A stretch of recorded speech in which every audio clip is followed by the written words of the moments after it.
Hello everybody, welcome to all of you. और हम लोग पढ़ रहे हैं that is the photosynthesis in higher plants.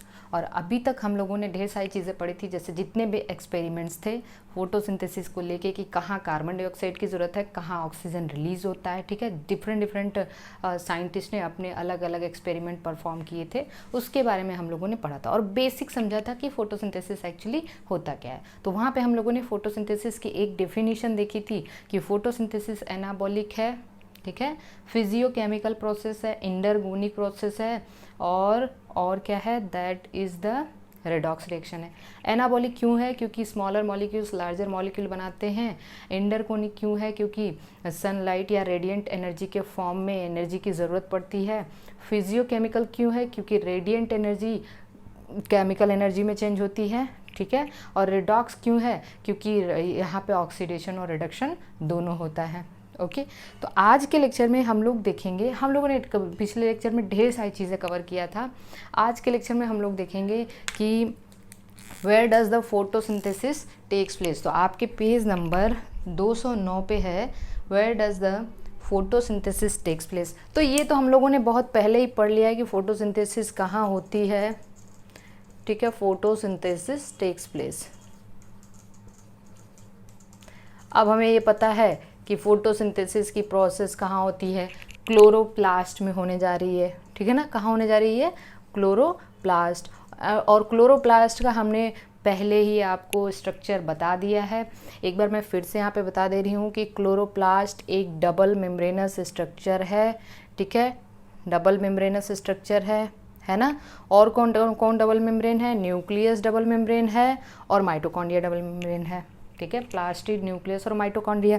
हालांकि मैंने ये सारे सेल यूनिट ऑफ लाइफ में कवर किया हुआ है। माइटोकॉन्ड्रिया और प्लास्टिड की आउटर मेम्ब्रेन पोरस होती है due to the presence of porin protein, जबकि मतलब मेरे कहने का मतलब ये है कि माइटोकॉन्ड्रिया और प्लास्टिड के आउटर मेम्ब्रेन में पोर्स होते हैं, जबकि न्यूक्लियस के दोनों मेम्ब्रेन मिलकर पोर बनाते हैं, ठीक है। ये हम लोगों ने पढ़ा है ना। तो देखिए, आउटर मेम्ब्रेन ये हो गया इसका, और ये क्या है? Inner membrane. हमने देखा था यहाँ पे कि थैलेक्वाइड के ढेर पाए जाते हैं, जिसको हम लोग क्या कहते हैं? ग्रेना कहते हैं। तो ये पूरा क्या है? ग्रेना है। सिक्के के ढेर जैसा पाया जाता है, जिसको हम क्या कहते हैं? ग्रेना। तो ऐसे ढेर सारे यहाँ पे ग्रेना होंगे। तो ग्रेना की यूनिट को हम लोग क्या कहते हैं? थैलेक्वाइड कहते हैं। That is called as thylakoid.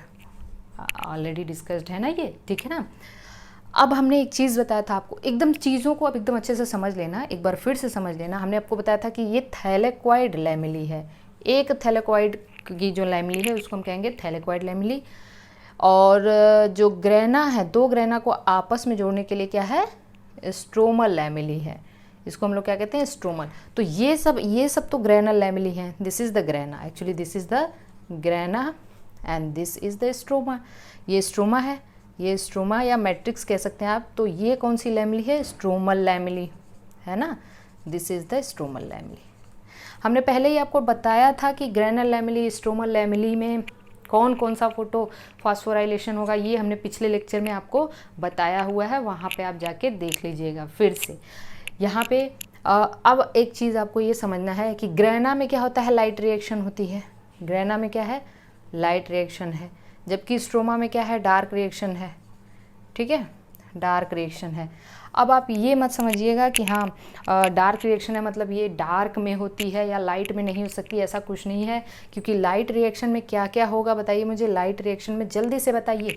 जो पहला वाला मैंने आपको बताया था कि लाइट रिएक्शन में जो पहला मैंने एक डायग्राम बनाया था कि वो फोटो सिस्टम सेकेंड पे वाटर टूटा, इलेक्ट्रॉन गया, इलेक्ट्रॉन एक्सेप्टर कौन है? NADP+ है, ठीक है ना। तो लाइट और फिर NADP+ और इधर प्रोटॉन ग्रेडियंट की वजह से क्या बना था? ATP। तो लाइट का प्रोडक्ट क्या क्या है? NADPH और क्या है बताइए मुझे? ATP है। तो लाइट रिएक्शन में क्या हुआ? लाइट रिएक्शन में हुआ कि सबसे पहली चीज़ तो क्या है? रेडिएंट एनर्जी की ज़रूरत है, ठीक है, एब्जॉर्प्शन ऑफ लाइट। दूसरा क्या होगा लाइट रिएक्शन में? Water splitting, release of oxygen by product के तौर पे, and formation of ATP and NADPH। Dark reaction में क्या होगा बताइए मुझे? डार्क रिएक्शन में क्या होगा? कार्बन डाइऑक्साइड का रिडक्शन होगा और फॉर्मेशन ऑफ द शुगर, ठीक है, जो कार्बोहाइड्रेट बनेगा, formation of sugar and use of ATP and NADPH। तो यही है। तो कहने का मतलब ये है कि फोटोसिंथेसिस की जो प्रोसेस, अब हम अगर क्लोरोप्लास्ट का स्ट्रक्चर देखते हैं तो हमने बताया था कि क्लोरोप्लास्ट में जो 70S राइबोसोम पाया जाता है। Okay, are you getting my points? I have already discussed in the cell unit and cell unit of life में मैंने इसको पहले ही पढ़ा दिया है। 70S राइबोसोम है। इसके अलावा इसका डीएनए कैसा है? इसके पास खुद का डीएनए है, सर्कुलर डबल स्ट्रैंडेड डीएनए है, naked DNA without histone protein, है ना। एक ही डीएनए है, सर्कुलर डबल स्ट्रैंडेड डीएनए है, नेकेड है, 70S टाइप का राइबोसोम है, और डिवीज़न बाइनरी फिजन के द्वारा होता है। सब कुछ माइटोकॉन्ड्रिया में यही सेम, माइटोकॉन्ड्रिया में भी 70S राइबोसोम है, डीएनए सर्कुलर डबल स्ट्रैंडेड है, आरएनए भी इसके पास होता है, ठीक है। इसके अलावा क्या है, पोरिन प्रोटीन यहाँ पे भी है, क्लोरोप्लास्ट में भी है, डीएनए नेकेड होता है, और डिवीज़न बाइनरी फिजन।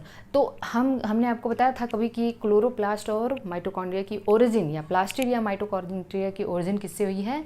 बैक्टीरिया से हुई है, और इस थ्योरी को कहते हैं एंडोसिम्बायोंट थ्योरी। इसको कहा जाता है एंडोसिम्बायोंट थ्योरी। अब देखिए, आप यहाँ पे हमें ये समझाना बस कुछ नहीं है, ये हमने ऑलरेडी आपको बता दिया है कि लाइट रिएक्शन कहाँ होगी, डार्क रिएक्शन कहाँ होगा, फोटोफॉस्फोराइलेशन में साइक्लिक फोटोफॉस्फोराइलेशन कहाँ होगा, नॉन साइक्लिक फोटोफॉस्फोराइलेशन कहाँ होगा, ये भी हमने डिस्कस किया हुआ है। तो एक चीज़ आपके बुक में दिया है, क्योंकि ये जो क्लोरोप्लास्ट है वहाँ अलग अलग कंपार्टमेंट है, मतलब स्ट्रोमा में अलग चीज़ें हो रही हैं, डार्क रिएक्शन हो रहा है, और ग्रेना में लाइट रिएक्शन हो रहा है। तो यहाँ पे हमें क्या clear cut division of labour देखने को मिलता है, ठीक है। डिवीज़न ऑफ लेबर, श्रम की क्षमता जिसे कहते हैं, बहुत जगह देखने को मिलता है। जैसे आप जब mRNA देखेंगे, ठीक है, तो 3 टाइप के mRNA होते हैं ना। अगर मैं यूकैरियोट की बात करूं, rRNA, tRNA, hnRNA, ठीक है, mRNA, तो इनमें इनका अलग अलग फंक्शन है। तो वहाँ पे भी हम कहते हैं डिवीज़न ऑफ लेबर है, ठीक है। इस डिवीज़न ऑफ लेबर मतलब सबका अलग अलग काम। जैसे हनी बी हो गया, हनी बी में भी आपको तीनों के अलग अलग काम देखने को मिलते हैं, ड्रोन, वर्कर्स और क्वीन के। तो इस तरीके से कि जो फोटोसिंथेसिस की प्रोसेस है कहाँ होती है, ये आप समझिएगा। अब हम लोग देखिए नेक्स्ट हम लोग देखते हैं कि फोटोसिंथेटिक ऑर्गेनिज्म। फोटोसिंथेटिक ऑर्गेनिज्म क्या है? फोटोसिंथेटिक ऑर्गेनिज्म 2 तरीके के होते हैं, ध्यान से समझना है। एक है ऑक्सीजेनिक फोटोसिंथेटिक ऑर्गेनिज्म, और दूसरा है एनॉक्सीजेनिक फोटोसिंथेटिक ऑर्गेनिज्म, ठीक है, एनॉक्सीजेनिक। अब एनॉक्सीजन देखिए ऑक्सीजेनिक फोटोसिंथेटिक ऑर्गेनिज्म का मतलब ऑक्सीजन रिलीज होगा यहाँ पे ड्यूरिंग फोटोसिंथेसिस, ठीक है, और यहाँ पे ऑक्सीजन रिलीज नहीं होगा। ये दोनों हो सकते हैं। ऑक्सीजेनिक में प्रोकैरियोट्स भी होते हैं और यूकैरियोट्स भी होते हैं। अब आप कहोगे कि ये सिलेबस में है ही नहीं, समझना है ताकि कन्फ्यूज़न ना हो, कहीं कहीं इससे रिलेटेड क्वेश्चंस होते हैं, ठीक है। प्रोकैरियोट्स में ऐसा कौन सा प्रोकैरियोटिक बैक्टीरिया है जो ऑक्सीजेनिक है, जो फोटोसिंथेसिस के दौरान ऑक्सीजन रिलीज करता है? दैट इज़ द बीजीए मतलब साइनोबैक्टीरिया, ठीक है। यूकैरियोट में तो आपको पता है कि कौन यूकैरियोट होंगे जो फोटोसिंथेसिस करते हैं, लैंड प्लांट्स हो गए, इसके अलावा प्रोटिस्टा हो गए। तो प्रोटिस्टा बताइए तो कौन है? ऑल यूनिसेलुलर यूकैरियोट, बताया है ना मैंने, प्रोटिस्टा ऑल यूनिसेलुलर यूकैरियोट। जितने भी यूनिसेलुलर यूकैरियोटिक सेल या सिंगल सेल्ड यूकैरियोटिक सेल हैं उनको प्रोटिस्टा कहते हैं। और ऐसे प्रोटिस्टा जो फोटोसिंथेसिस परफॉर्म करते हैं, डायटम्स हो गया, chief producer of the ocean, exam में क्वेश्चन आ चुका है। यूग्लिनॉइड्स हो गया, ऑलरेडी डिस्कस, इसको हम लोग क्या कहते हैं? यूग्लिनॉइड्स, बताया है हम लोग। इसको मीजोकैरियोट्स भी कहते हैं, ठीक है, लेकिन ये यूनिसेलुलर यूकैरियोट हैं, इतना आपको पता होना चाहिए। लैंड प्लांट्स में ब्रायोफाइट, टेरिडोफाइट, सब सारी चीज़ें आपको पता होनी चाहिए, ठीक है। तो ऐसे फोटो ऑर्गेनिज्म जो ऑक्सीजन रिलीज़ करते हैं वो प्रोकैरियोट भी हैं, और ऑक्सीजन रिलीज़ नहीं करते हैं तो इनको हम एनऑक्सीजेनिक या बैक्टीरियल फोटोसिंथेसिस कहते हैं। बैक्टीरियल फोटोसिंथेसिस, ठीक है। ये 2 टाइप के बैक्टीरिया यहाँ पे होते हैं, एक होता है ग्रीन और दूसरा होता है पर्पल। इसको भी अगर आप आगे डिवाइड करते हैं तो green sulphur, green non sulphur, purple sulphur, purple non sulphur. तो अब बताइए मुझे कि क्या सारे के सारे बैक्टीरिया एनऑक्सीजेनिक हैं? नहीं, साइनोबैक्टीरिया या बीजीए एनऑक्सीजेनिक नहीं है, वो क्या है? ऑक्सीजेनिक है। ये आपको याद रखना होगा, ठीक है। तो ये हुआ आपका ऑक्सीजेनिक, एनऑक्सीजेनिक। अब हम लोग देखते हैं जो अगला टॉपिक है हमारा, उसमें हम लोग देखते हैं how many pigments involve in the photosynthesis. बहुत इंपॉर्टेंट है, how many pigments involve in photosynthesis. अब आप यहाँ पे ध्यान दीजिएगा कितने पिगमेंट्स इन्वॉल्व होते हैं। कुछ पिगमेंट्स वगैरह के नाम याद है आपको? तो चलिए देखिए, पिगमेंट्स को हम पहले 2 पार्ट में डिवाइड करते हैं। एक होता है पॉरफायरिन डेरिवेटिव,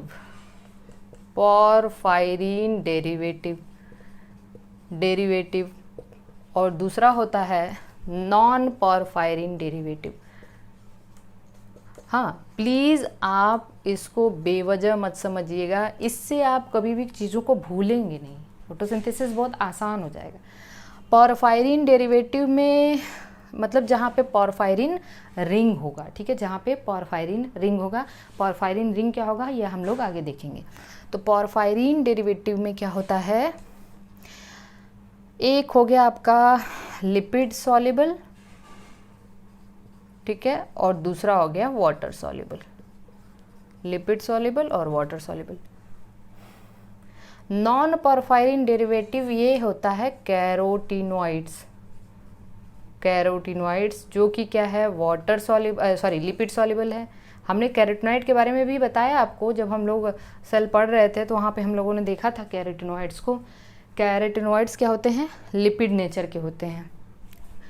पॉरफायरिन डेरिवेटिव में हो गया क्लोरोफिल। क्या हो गया? क्लोरोफिल। अगर बैक्टीरिया है, बैक्टीरिया में भी फोटोसिंथेसिस हो रहा तो वहाँ पे उसको हम कहेंगे बैक्टीरियो क्लोरोफिल। मतलब जो बैक्टीरिया में होने वाले फोटोसिंथेसिस के दौरान जिस क्लोरोफिल की ज़रूरत पड़ती है उसको हम बैक्टीरियो क्लोरोफिल कहते हैं।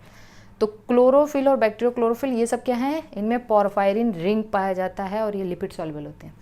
लेकिन एक ऐसा और भी पिगमेंट है जिनमें पॉरफायरिन रिंग होता है, लेकिन वो that is the only proteinaceous photosynthetic pigment, name is phycobilins. क्या है? फाइकोबिलिन्स। अब आप लोग फाइकोसियानिन, फाइकोइरिथ्रिन पढ़ते हैं ना, फाइकोसियानिन, फाइकोइरिथ्रिन, मैं उसको उतना डिस्कस नहीं करने जा रही हूँ। तो phycobilins are the only photosynthetic pigment which is of proteinaceous nature. If we talk about the nature of the photosynthetic pigments, ठीक है, then this is the only photosynthetic pigment which is of proteinaceous nature and water soluble, and rest of the photosynthetic pigments are lipid soluble. बहुत ही important है, आप इसको समझिएगा। This is the only some other water soluble pigments हम लोग secondary metabolites में discuss किए थे। एंथोसियानिन याद करिए, वहाँ पे पिगमेंट्स जो सेकेंडरी मेटाबोलाइट हम लोग पढ़ रहे थे तो पिगमेंट में था कैरोटीनॉइड्स और एंथोसियानिन। तो anthocyanin is the water soluble pigment but present in the cell sap. कहाँ होता है? वैक्यूल के अंदर होता है। हालांकि ये कैसा होता है? वाटर सॉल्युबल होता है, ठीक है। कैरोटीनॉइड्स क्या है? Lipid soluble. अब मैंने आपको बताया था carotenoids are the repeating unit of isoprene monomer,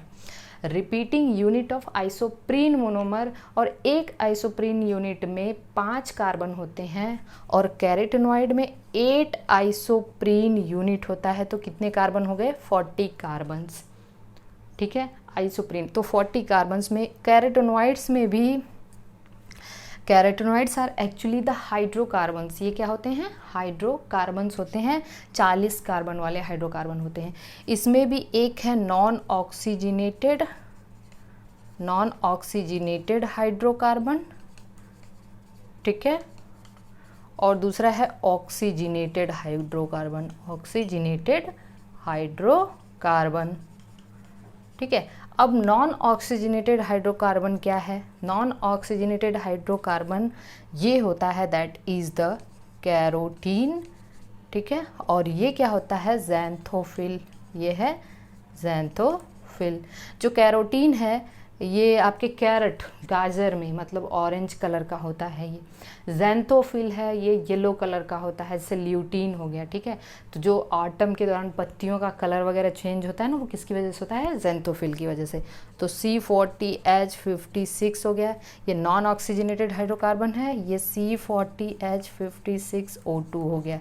this is the oxygenated hydrocarbon. So this is all about the how many pigments.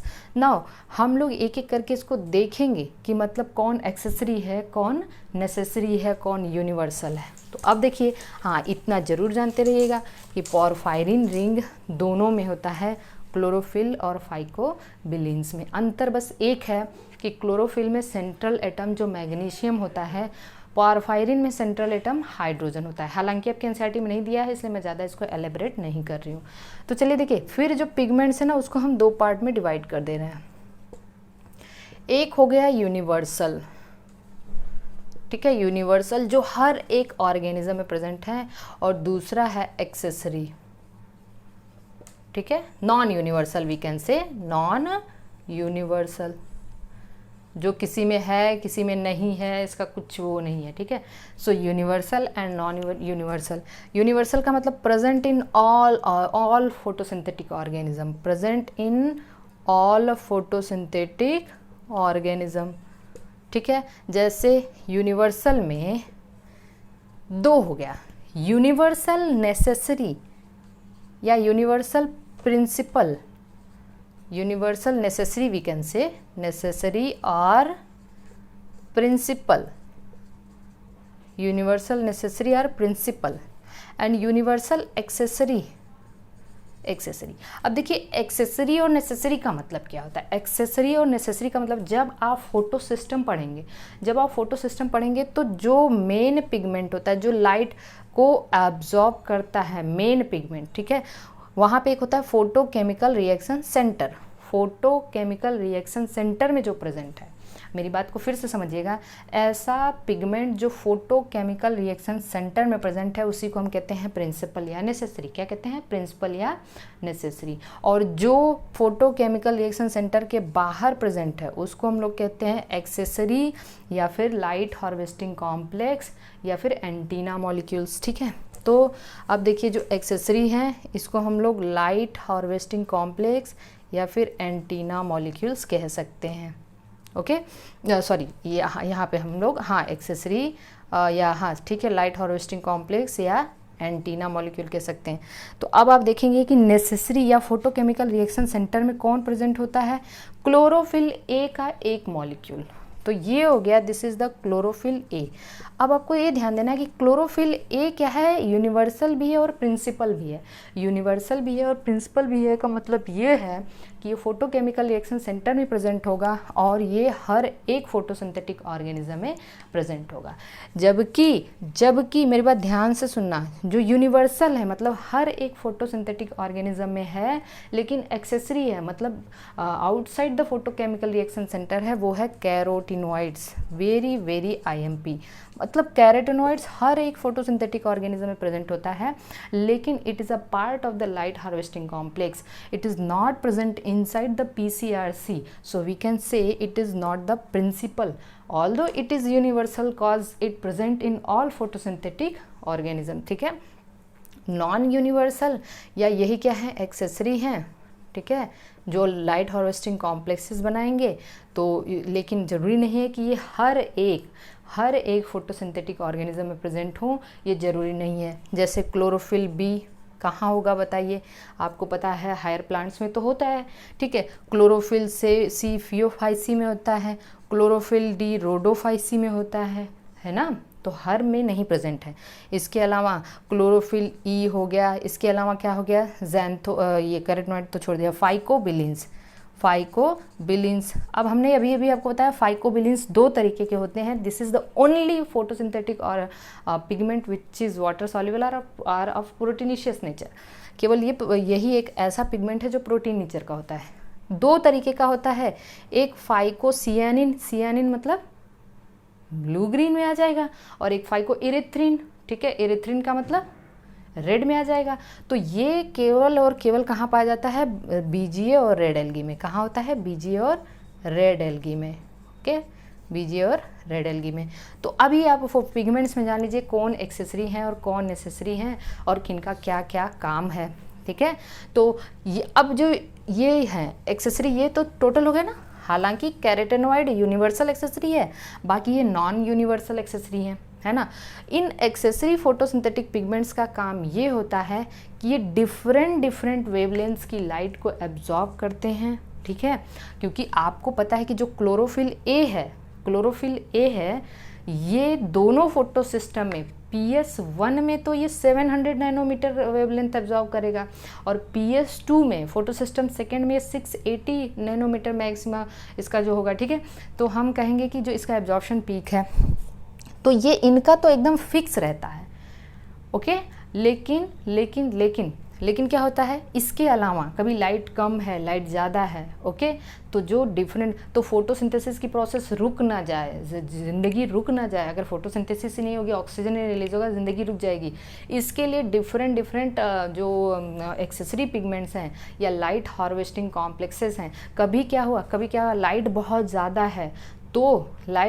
है, तो ये जो मेन पिगमेंट है वो डैमेज ना हो पाए, इसके लिए वो क्या करते हैं, वो लाइट को क्वेंच करने के लिए, जो एक्सेस लाइट है उसको क्या करने के लिए, क्वेंच करने के लिए, उसको एब्जॉर्ब करने के लिए लाइट हार्वेस्टिंग कॉम्प्लेक्स, मतलब एक तरीके के ये गार्ड हैं। ओके, तो लाइट हार्वेस्टिंग कॉम्प्लेक्सेस का अदर यूज़ है कि ये डिफरेंट वेवलेंथ की लाइट को एब्जॉर्ब करके फोटोसिंथेसिस को कंटिन्यू कर सकें। दूसरी चीज़ है ये क्लोरोफिल ए मॉलिक्यूल को फोटो ऑक्सीडेशन से बचाते हैं। क्लोरोफिल ए मॉलिक्यूल को फोटो ऑक्सीडेशन से बचाने का मतलब ये हुआ कि अगर कभी लाइट बहुत ज़्यादा है तो क्लोरोफिल ए मॉलिक्यूल डैमेज ना हो पाए, डिग्रेड ना हो पाए, उसको बचाना। इसको हम लोग और क्या कहते हैं, सोलराइजेशन। ठीक है, सोलराइजेशन। तो फोटो ऑक्सीडेशन को हम लोग और क्या कहते हैं, सोलराइजेशन। हाई लाइट इंटेंसिटी, मतलब हाई लाइट इंटेंसिटी में क्लोरोफिल ए का डैमेज होना क्या कहलाता है, सोलराइजेशन। ओके, तो ये चीज़ें आपको पता होनी चाहिए। जो एक्सेसरी हैं या लाइट हार्वेस्टिंग कॉम्प्लेक्सेस हैं, ये मॉलिक्यूल्स को कैसे प्रिवेंट कर, मतलब इनका काम क्या है। ओके, तो यूनिवर्सल नेसेसरी कौन है, यूनिवर्सल एक्सेसरी कौन है। अच्छा चलिए एक चीज़ मैं आपको यहाँ पे क्लोरोफिल का स्ट्रक्चर, क्लोरोफिल ए और क्लोरोफिल बी का स्ट्रक्चर बना के बता देती हूँ। डरना नहीं है कि मतलब क्या पढ़ाया जा रहा है, ऐसा कुछ नहीं है। हाँ, एक चीज़, ओके, तो क्लोरोफिल क्या है, देखिए क्लोरोफिल ए और बी में डिफरेंस क्या है, थोड़ा सा हमें इसको समझ लेना है। क्लोरोफिल, अभी मैंने आपको बताया कि क्लोरोफिल का अगर आपको स्ट्रक्चर समझना हो तो क्लोरोफिल में 55 कार्बन होते हैं। कितने होते हैं, 55 कार्बन्स। जब आप इसको देखेंगे ना तो इसमें दो स्ट्रक्चर होता है, हेड होता है और एक क्या होता है, टेल होता है। प्लीज़ स्किप नहीं करना, 2 मिनट की चीज़ है, उसको देख लेना। हेड में 35 कार्बन होते हैं और टेल में 20 कार्बन होता है, क्योंकि टेल जो है ना उसको हम टेट्रा आइसोप्रीन यूनिट है यहाँ पे, टेट्रा आइसोप्रीन। जल्दी बताए, आइसोप्रीन यूनिट में 5 कार्बन, 4 आइसोप्रीन, टेट्रा मतलब 4, तो यहाँ पे कितने हो गए, 20, जिसको हम फाइटोल टेल कहते हैं। क्या कहते हैं, फाइटोल टेल। चलिए हेड में पोरफायरिन रिंग होता है। अभी हमने आपको बताया था कि ये क्या है, पोरफायरिन रिंग है। अगर ये पोरफायरिन रिंग है तो इस पोरफायरिन रिंग में क्या क्या चीज़ें होती हैं देख लेना है। 4 पायरोल रिंग होता है, ठीक है, 4 पायरोल रिंग है, 1 Mg+2 इन सेंटर।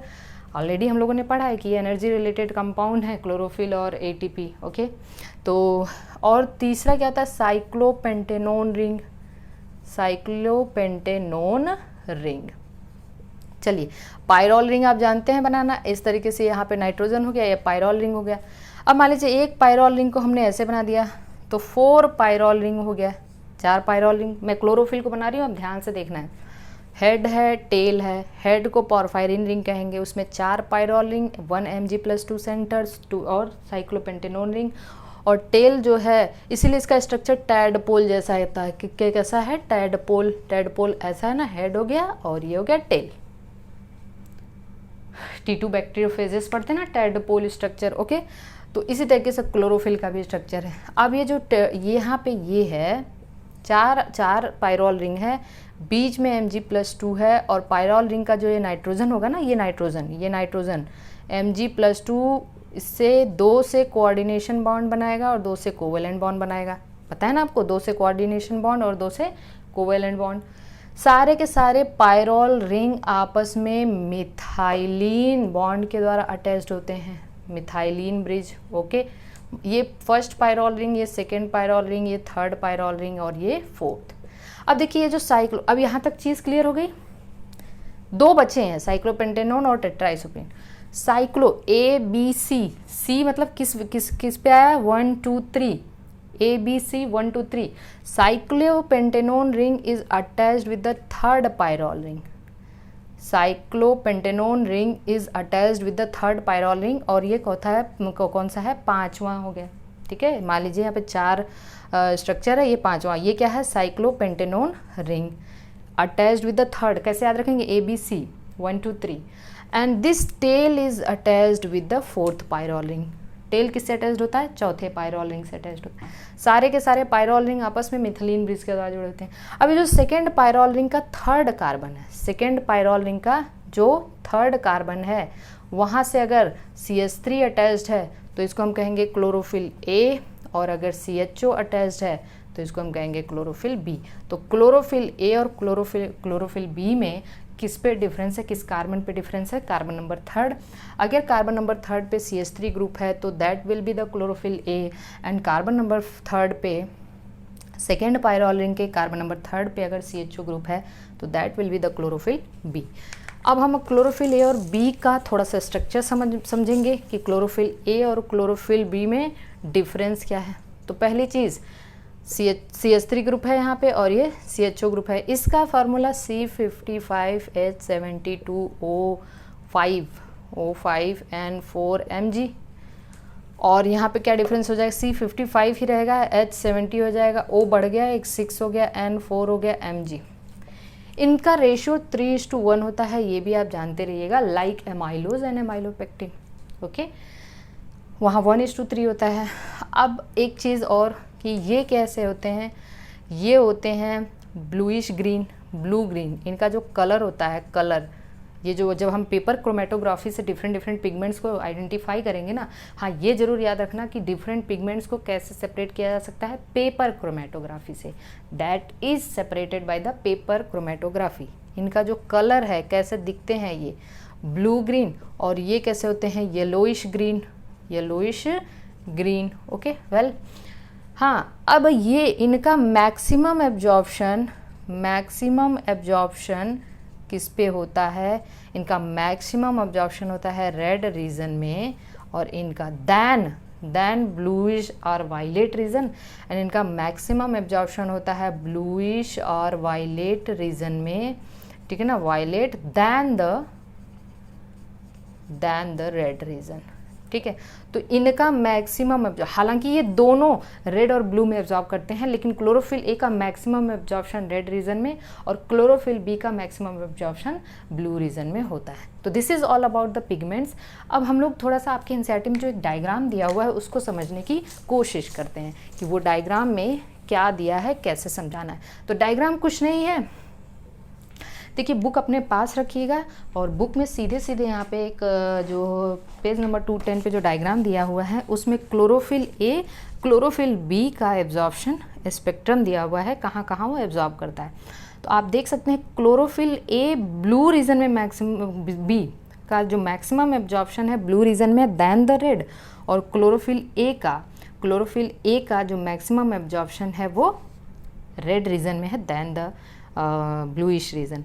ओके, तो और कैरोटेनॉइड का भी दिया हुआ है, तो कैरोटेनॉइड ये देखिए दिया है येलो टू येलो ऑरेंज, इसका जो कलर होता है, ठीक है, येलो टू येलो। अभी हमने आपको बताया कि इनको हम पेपर क्रोमेटोग्राफी से सेपरेट कर सकते हैं।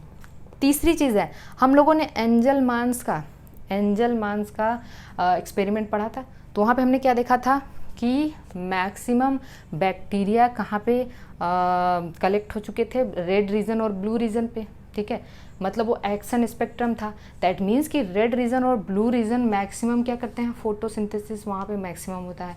तो ये उनका था एंजल मान का जो कहने का मतलब ये है कि ये जो मैक्सिमम एब्जॉर्प्शन था एंजलमान में या एक्सन स्पेक्ट्रम, उनमें मैक्सिमम एब्जॉर्प्शन कहाँ होता, सॉरी मैक्सिमम फोटोसिंथेसिस कहाँ होता था, ब्लू रीजन और रेड रीजन में। और अगर हम क्लोरोफिल ए का एब्जॉर्प्शन स्पेक्ट्रम को, क्लोरोफिल ए के एब्जॉर्प्शन स्पेक्ट्रम को एक्सन स्पेक्ट्रम के साथ कंपेयर करते हैं तो दोनों लगभग सेम होता है।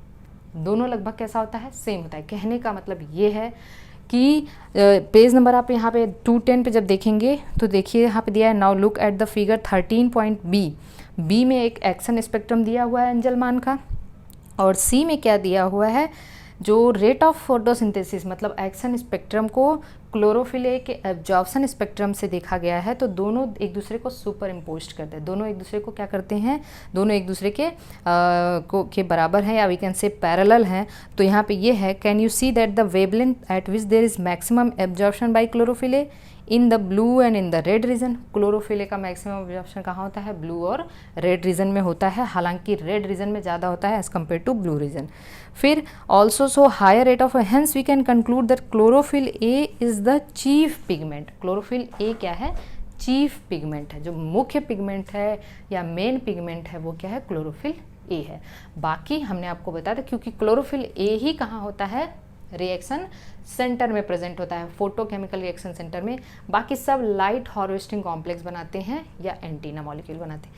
अब देखिए अगला जो टॉपिक है, what is the light reaction, what is the light reaction, what is light reaction. हाँ, अभी मैंने आपको बताया था कि और बाकी एंटीना मॉलिक्यूल के काम क्या क्या होते हैं, ये सब मैंने आपको डिस्कस किया।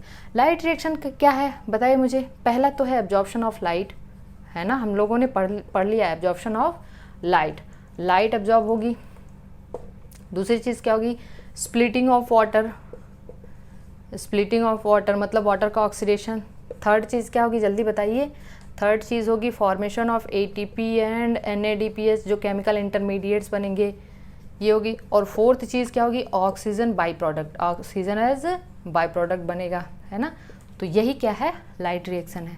अब हम जब लाइट रिएक्शन को पढ़ेंगे ना तो हम लोग देखते हैं कि there are two photosystems, there are two photosystem, PS1 and PS2, PS1 and PS2 photosystem. पहले इसको पिगमेंट सिस्टम कहते थे, अभी हम इसको फोटो सिस्टम कहने लगे।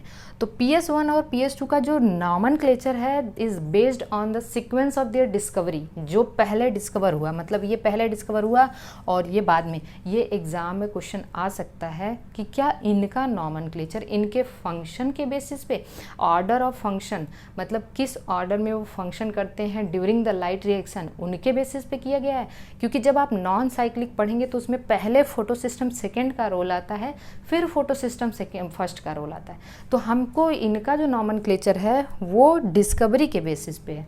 जो पहले डिस्कवर किया गया है फोटो सिस्टम 1 है, जो बाद में डिस्कवर किया गया है वो फोटो सिस्टम सेकेंड है। अब हम दोनों को एक एक करके अगर देखेंगे तो फोटो सिस्टम 1, देखिए वहाँ पे हम पिगमेंट सिस्टम लिख दे रहे हैं या फोटो सिस्टम, पिगमेंट सिस्टम या फोटो सिस्टम लिख रही हूँ। तो इसमें दो है, एक क्या है, आज हम पूरे टाइम रेड से ही पढ़ाते रह गए शायद।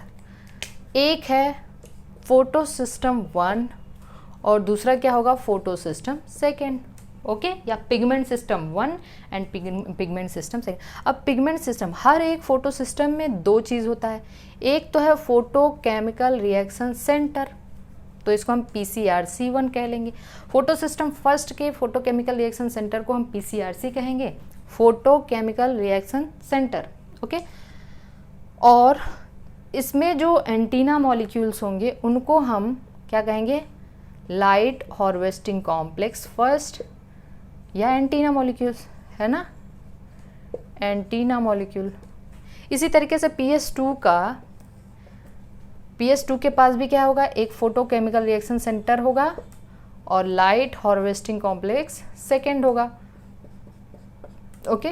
अच्छा एक बात बताइए मुझे, अब PS1 के PCRC1 में क्या होगा, किसी के भी PCRC1 में, तो PCRC में क्या होगा, क्लोरोफिल ए का केवल एक मॉलिक्यूल, बहुत इंपॉर्टेंट है। आप ये मत सोचिएगा कि वहाँ पे PCRC में कई मॉलिक्यूल, नहीं, केवल एक मॉलिक्यूल, क्लोरोफिल ए का केवल एक मॉलिक्यूल। क्योंकि अभी हम लोग इसको समझेंगे। क्लोरोफिल ए का कितना होगा, केवल एक मॉलिक्यूल, ठीक है, एंड इट एब्जॉर्ब वेवलेंथ, कितने की वेवलेंथ ये एब्जॉर्ब करती है, 700 नैनोमीटर, ठीक है, 700। Hence chlorophyll a of PCRC1 is called as P700, इसीलिए इसको हम लोग क्या कहते हैं, इस क्लोरोफिल। अब देखिए कन्फ्यूजन थोड़ी सी भी नहीं होनी चाहिए। P700 का मतलब क्या है, अगर कोई आपसे पूछ दिया तो आप कहोगे नहीं ये फोटो सिस्टम फर्स्ट का कुछ ऐसे वैसे नहीं। P700 is the chlorophyll a of PCRC1 of photo system 1, क्योंकि PS1 का फोटो सिस्टम 1 के फोटोकेमिकल रिएक्शन सेंटर में जो क्लोरोफिल मॉलिक्यूल है, एक क्लोरोफिल मॉलिक्यूल प्रेजेंट है, वो कितने की वेवलेंथ एब्जॉर्ब करती है, 700 नैनोमीटर, इसलिए इसको P700 कहते हैं।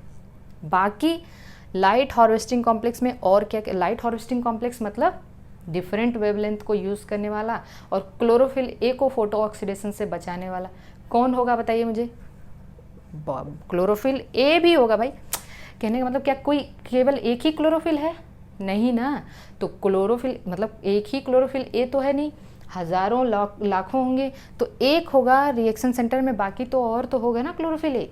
तो chlorophyll a light harvesting complex, chlorophyll b c d whatever जिस टाइप के प्लांट होंगे, ठीक है, बी सी डी, इसके अलावा और क्या होगा, कैरोटिनॉइड्स और क्या होगा बताइए, फाइकोबिलिन्स। बताइए मुझे कैरोटिनॉइड्स क्या है, यूनिवर्सल है लेकिन ये एक्सेसरी है ना, यूनिवर्सल मतलब सब में प्रेजेंट है लेकिन एक्सेसरी है, जबकि क्लोरोफिल है यूनिवर्सल है, प्रिंसिपल है या नेसेसरी है, क्योंकि ये PCRC में प्रेजेंट है। PCRC2 ओके, इसके रिएक्शन सेंटर में 1 क्लोरोफिल ए मॉलिक्यूल प्रेजेंट है, यहाँ पे भी केवल एक ही क्लोरो एंड एब्जॉर्ब, इसका जो मैक्सिमम पीक है, ठीक है, एब्जॉर्ब एट 680 नैनोमीटर, इसीलिए इसको हम लोग hence it is called as P680। So what is the P680? P680 is the chlorophyll a of PCRC second of photosystem second, okay, और लाइट हार्वेस्टिंग कॉम्प्लेक्स तो same होंगे। अब मुझे एक बात बताओ कि आपकी एनसीईआरटी में एक लाइन दी हुई है कि what is the light harvesting complex, what is the light harvesting complex. Light harvesting complexes क्या होते हैं, तो देखिए LHC क्या है, all pigments minus 1 molecule of chlorophyll A, सारे के सारे pigment minus 1 molecule of chlorophyll A, क्योंकि एक PCRC हटा दिया तो ये क्या हो गया LHC, जो कि एक ये प्रोटीन्स, यहाँ पे एक लाइन दिया हुआ है ना कि जो लाइट हार्वेस्टिंग कॉम्प्लेक्सेस हैं are made up of hundreds of pigment molecule bound to the protein, each has all pigment except 1 molecule of chlorophyll A forming the light harvesting complex or antenna molecule। तो कहने का मतलब ये है कि जो LHC है उसका मतलब सारे के सारे pigment minus 1 molecule of chlorophyll ए। तो आज के लेक्चर में बस यही समझिएगा। हाँ, एक और चीज़ हम लोग देखते हैं, शायद let me check the time, so it is तो अब हम लोग नेक्स्ट लेक्चर जब हम लोग पढ़ेंगे तो नेक्स्ट लेक्चर में हम लोग क्या लाइट रिएक्शन है और इलेक्ट्रॉन ट्रांसपोर्ट सिस्टम पढ़ेंगे, ठीक है, फिर केल्विन साइकिल, C3 C4 और फोटो रेस्पिरेशन, ठीक है, डार्क रिएक्शन, ये सब सारी चीज़ें हम लोग पढ़ेंगे, ठीक है, ओके।